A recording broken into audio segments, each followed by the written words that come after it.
Hey guys, good morning. Mr. Kavanaugh here. Since we're pressed for time and we haven't been together that much, I'm going to go over some notes on Congress for you that I'll submit to your classroom page along with a copy of my notes that you can get into your notebook, just some basics on Congress so we can keep pace because we're running out of time. As of today, approximately 32 days until the AP exam, so we really need to stay on top of things. But again, we are pressed for time. So I'm going to go over some basics, some information on the United States Congress, which really falls under Unit 2, branches of government. So when you talk about Congress, remember you're talking about both houses of Congress. If I say Congress did this or that, then I'm referring to the House of Representatives and the Senate. So you do have to choose your words carefully. Like if a bill is only advanced out of the House of Representatives, I can't say Congress. I need to say the House. This bill X has only advanced out of the House and now will go to the Senate. So you need to choose your words carefully on how you use Congress, House of Representatives, and the Senate. So Congress is made up of the House of Representatives and the United States Senate. We're going to look at the structure. Then we're going to look at the powers of Congress and the functions of Congress. We're going to look at congressional behavior and then bill to law. So quickly, these are some basic notes on Congress. First of all, we're going to start with Article 1. Article 1 sets up the legislative branch. It sets up Congress. Here's a question for you. Why is Congress under Article 1? Why is the legislative branch Article 1? We've talked about this before. We talked about it last year. Keep in mind, Congress is an extension of the people.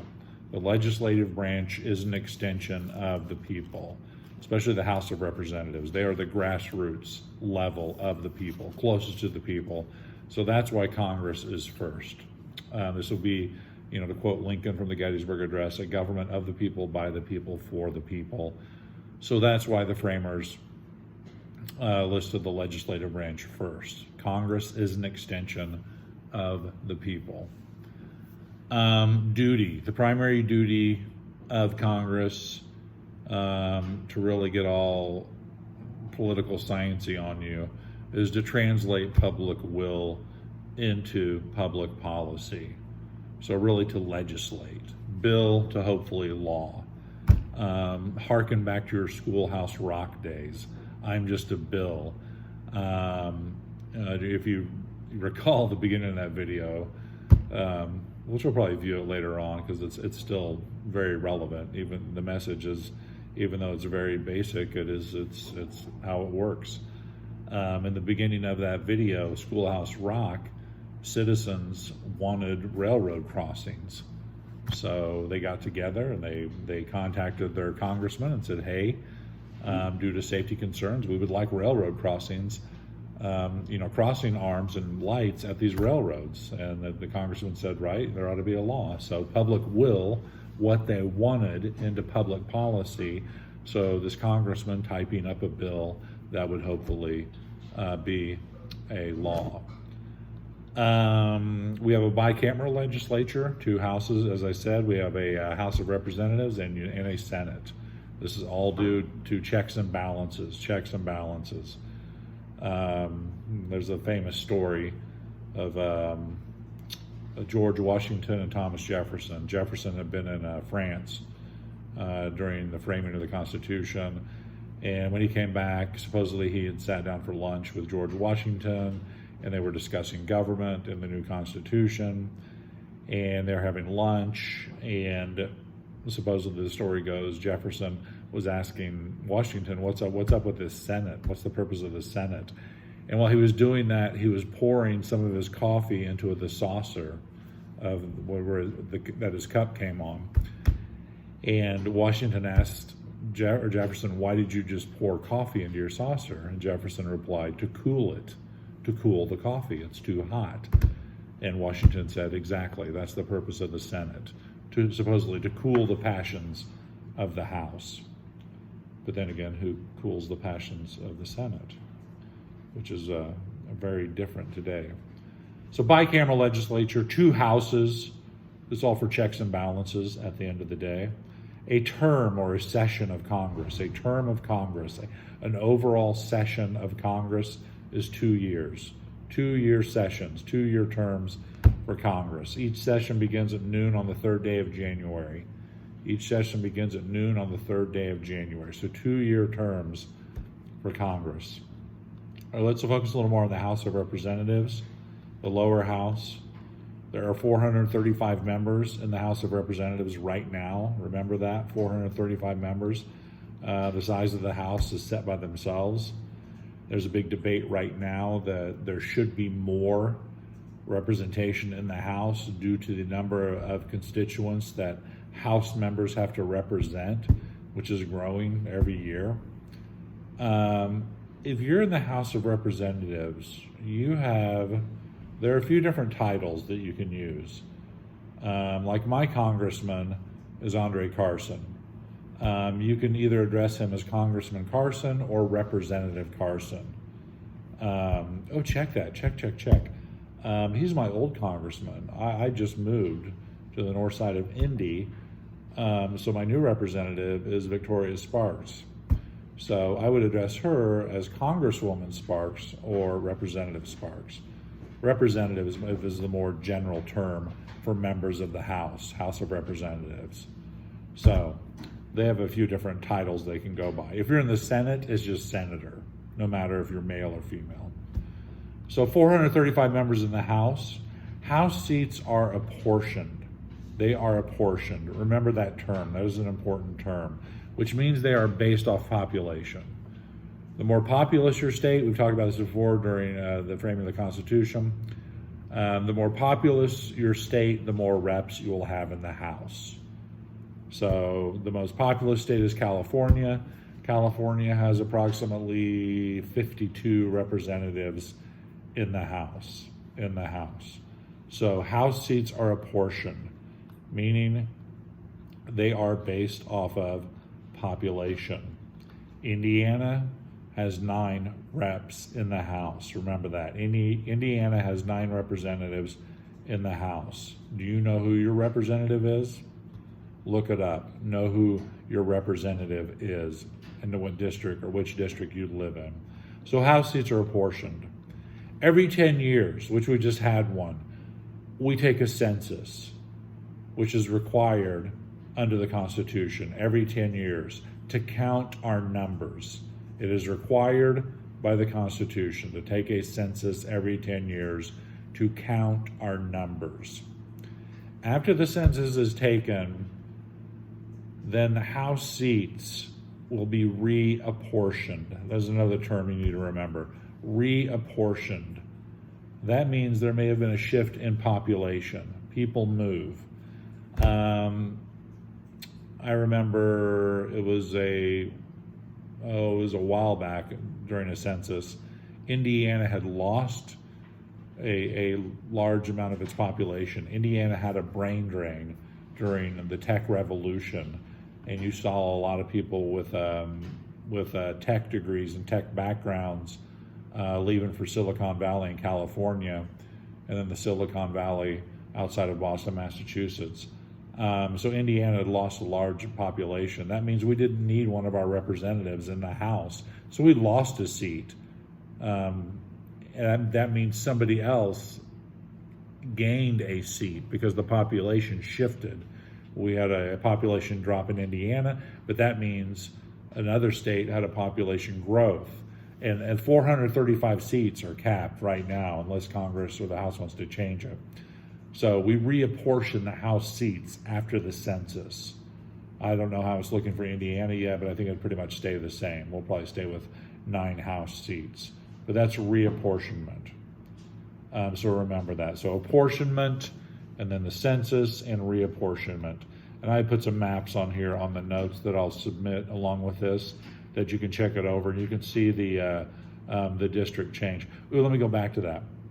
Following the census, state legislatures usually redraw district lines. So as you look at these maps, you will see the House districts, how they're set up here in the state of Indiana. And following the census, the state legislature, they will probably redraw district lines if need be. So look at I've put some maps on here of the state of Indiana, showing you the district boundaries and how they've been drawn, which are a lot of debate, a huge debate over the drawing of district lines, which I'll get to.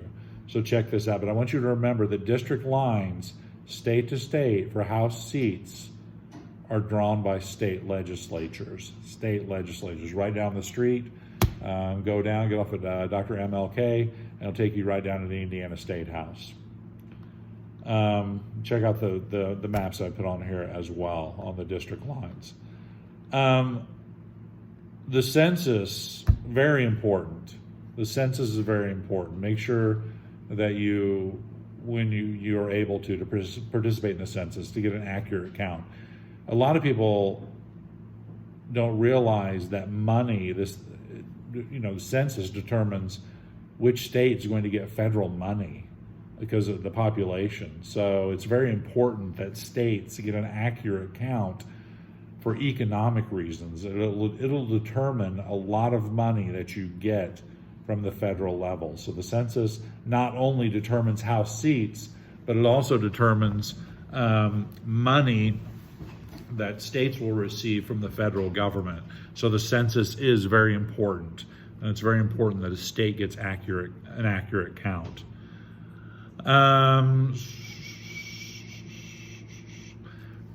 Quickly, elections are held on the first Tuesday following the first Monday in November each even-numbered year.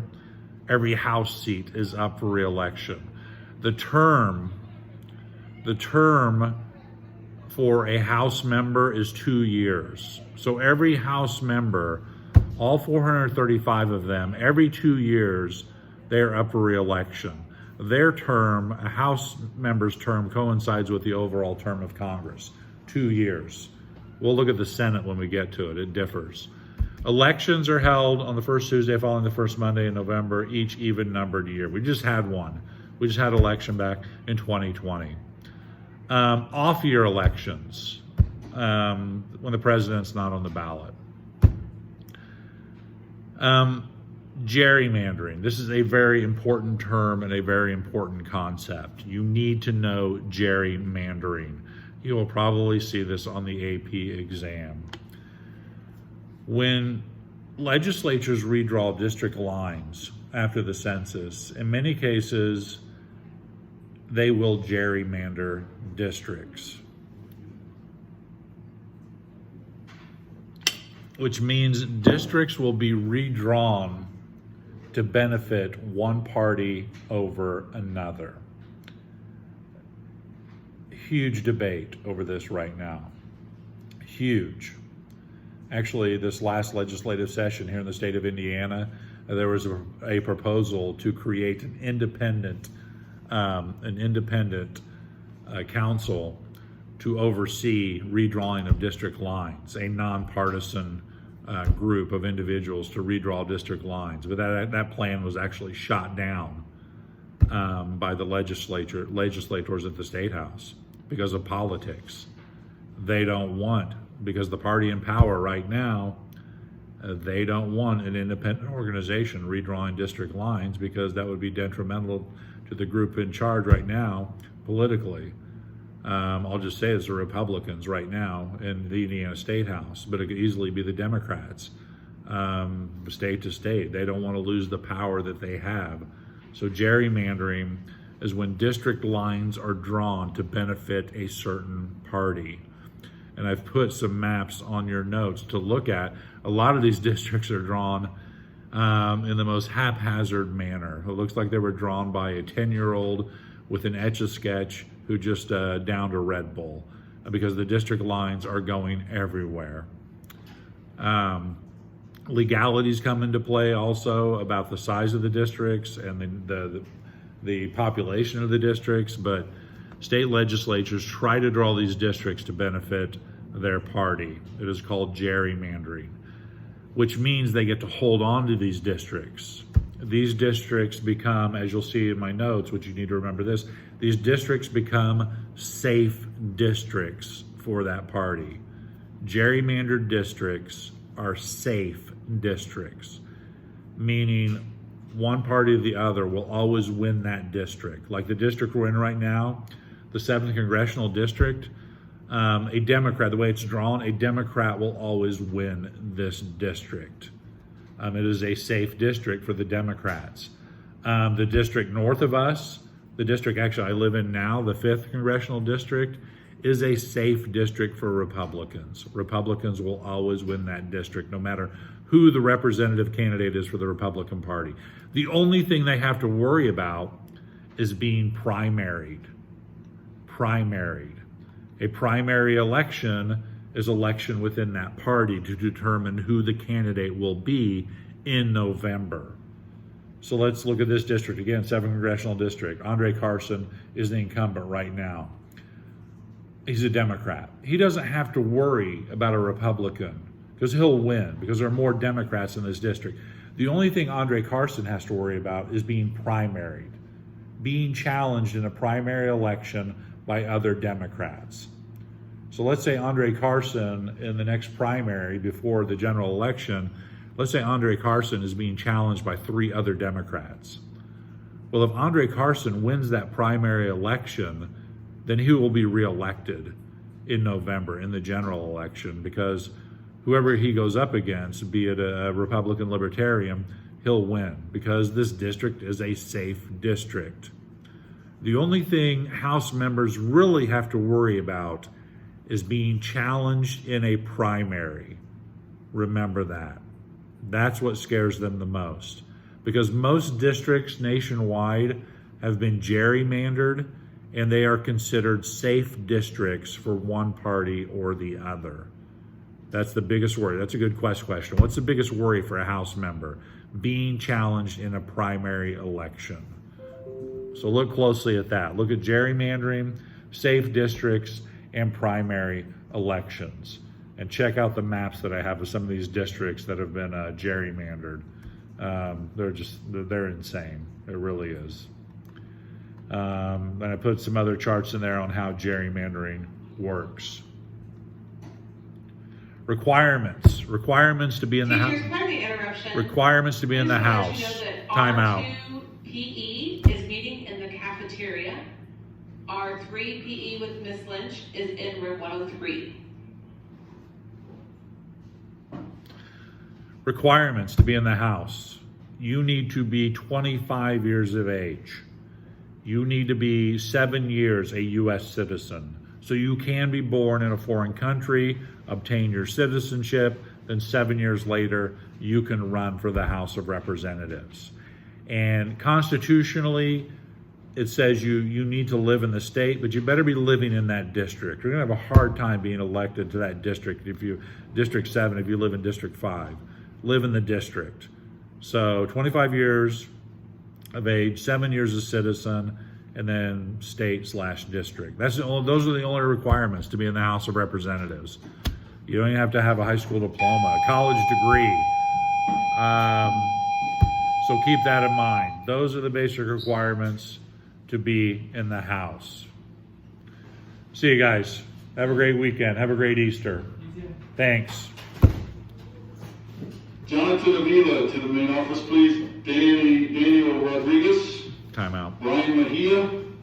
Jay Gartrell. Edgar Serrano to the main office, please, along with Davion Harden. Last person out, close the door, please.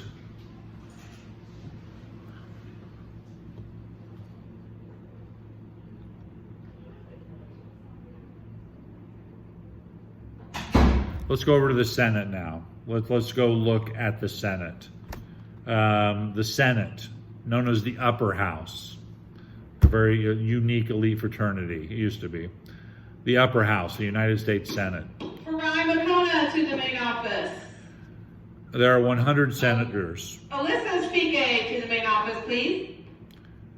2 senators each state. Isaac Bergman to the main office, please. As you well know, thanks to the Connecticut Compromise, aka the Great Compromise.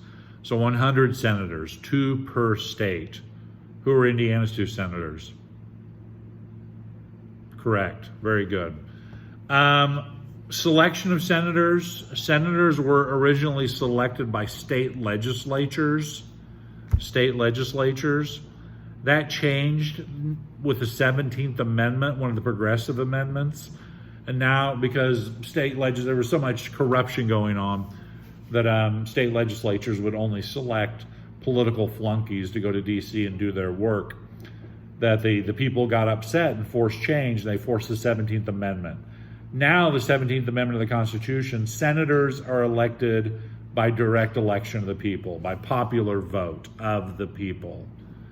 So senators were originally selected by state legislatures. Now they are selected by the people thanks to the 17th Amendment. Here's a question for you I want you to percolate on. Is the Senate undemocratic?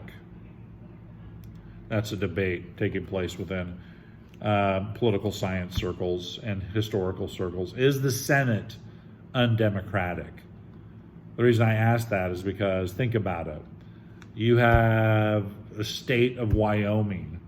10 people live in Wyoming, and 2 of those people are senators. You have California. 10 million people live in California, and 2 of those individuals are senators. Do you see where I'm going here? Naturally, I'm exaggerating the numbers, but 10 people, you still have 2 senators. 10 million people, 2 senators. Is that democratic? Think about that. Chew on that one for a while. Senators are very powerful. They can stop legislation in their tracks. Senators have 6-year terms. Remember, House members have 2-year terms. If you're a senator, you're elected to a 6-year term. That's why every House member wants to be in the Senate. Campaigning can take it out. Daniel Rodriguez to the main office, please. Campaigning every 2 years R2, Miss Lynch's PE is meeting in the cafeteria. can take it out of you. I mean, congressmen, representatives are always running. They're always campaigning. 2 years in politics, that's today and tomorrow. 6 years, you get a little break. So senators are elected to 6-year terms. The reason being, Louise Cambone, Aiden Cannon, Antoine Dix to the main office. Luis Reyes to the main office. the reason being is because Edgar Granados to the main office.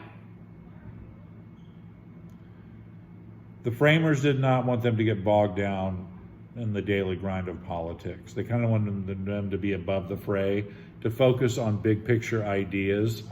You know, in the House, you're responsible just for your district. As a senator, you're responsible for your whole state. Plus, you're responsible a lot for foreign affairs.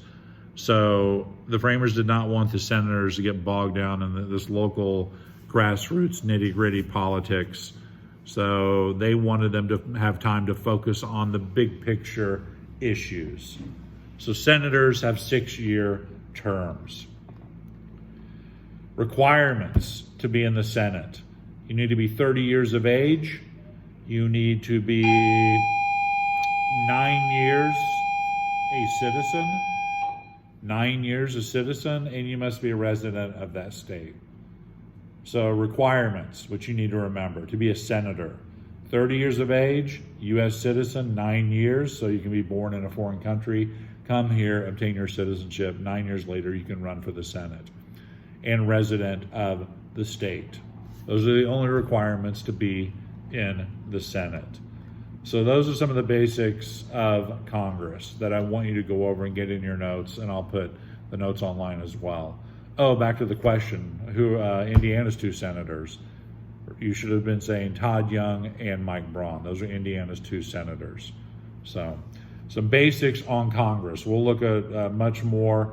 We'll go a little more in depth in Congress once we're back together. So I want you to get this into your notebook, look over the notes, and then we will continue on with Congress when you come back. You get back to me if you need anything or have any questions.